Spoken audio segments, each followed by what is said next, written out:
It's good to have you back. Now, Germany, like many other countries, has prohibited entry for travellers from South Africa. However, unlike the United Kingdom and the United States of America, Germany's restrictions are particularly harsh, with a few exemptions for work, study, or even for engaged couples. Now, frustrated South Africans have banded together to form the Work, Love and Study Is Not Tourism group. Its convener, Dido, joins me now to unpack this. And good morning to you, Kelly. Thank you for joining us in your time this morning. Now, what is your experience with what you call very harsh restrictions that you're seeing there in terms of travel between Germany and South Africa? Good morning, Tumelo, and good morning to the listeners. Thank you very much for giving us this opportunity to get heard. Tumelo, to go to your question, South Africa has been banned since January of this year. We are the only country, or the country that has been banned for the longest, or been under the strict ban of being listed as a virus variant country with Germany. I think what this really means for us as South Africans that because of this ban, anybody who had applied for a long or short-term visa for work, for study, or for family reunification, they are not allowed to travel to Germany during this time. And a lot has happened over these 6 months, and I think the best way for me to summarize it for you, it's like shooting at a target that is on a moving horse. It's been almost impossible for us, or any of us, to be able to move to Germany to start our lives.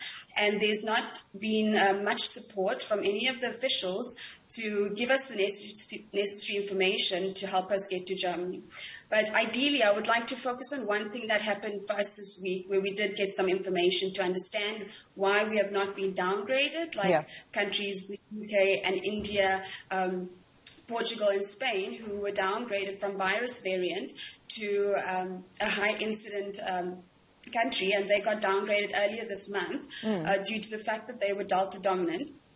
In an engagement with Mr. Jens Spahn, he's the health minister of Germany, we were able to engage with him in a live Q&A session where we came together and we posed our question. Right. Because if we look at data and science, why was South Africa not downgraded as well? Because we're currently Delta dominant.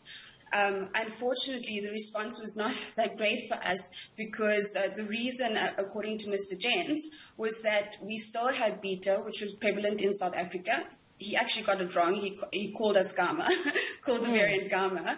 And at the same time, he said because Beta, what he meant was 30% prevalent in South Africa, which at the time, a couple of days ago, is incorrect. We are currently, or on that day, we were sitting at 5.2% of Beta within the country and not at 30%. Yeah. So, of course, this has led to a lot of frustration for us in our group because this is an opportunity for us to have the restrictions eased and to allow us to get into Germany to start our lives. So you've now, convened as a group of obviously worried and disgruntled, South Africans. What is your appeal then to the South African government? You've already engaged with the German Federal Minister of Health, Mr. Jens Spahn, as you mentioned. But what's your appeal now in terms of how the SA government can intervene? So what we've seen from countries like India and Portugal, their governments got involved to support them and get the restrictions at least eased for families, for people like myself that want to travel for work, and for students as well. And with the engagements that we've tried to make with our government, we've felt that we've not been heard and supported. And from what we've seen with the governments that did get involved, there was the opportunity at least for people like ourselves that have essential reasons to travel to get heard, and for there to be some easing of those restrictions to allow us to travel and start our lives.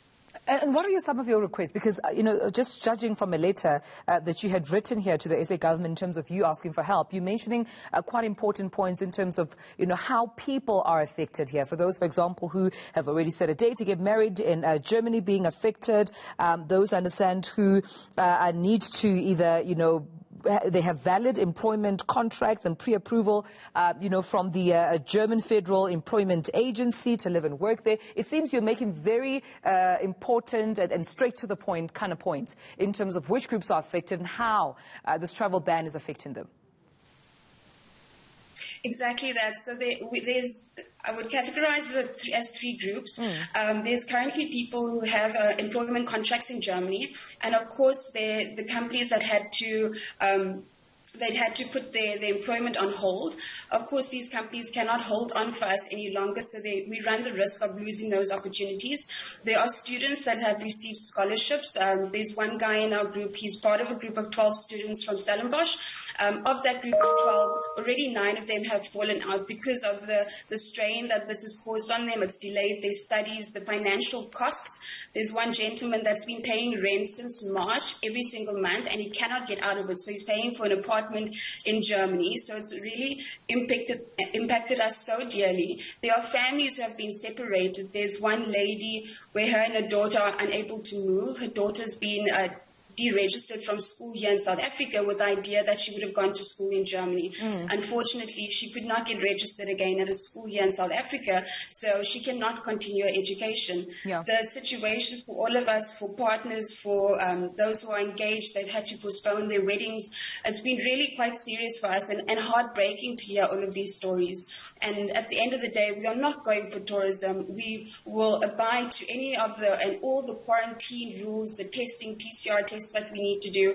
We really just want to come and start our lives. And I mean, if we compare to, many of us have friends and family from Germany who have traveled in and out of South Africa during this time, and we just don't understand the logic behind why we cannot move. We are willing to quarantine in South Africa before we leave, and we are willing to quarantine in Germany as well. We understand the necessity around the safety that we need to keep so that the virus doesn't spread. Yeah, and I suppose that's why it's important for you to remind that, the group is work, love and study is not a tourism, which speaks to that you do have obligations. You're not going there just for tourism. But thanks for speaking to us, Kelly, and hopefully, government or even the department necessary to assist you was definitely watching this conversation.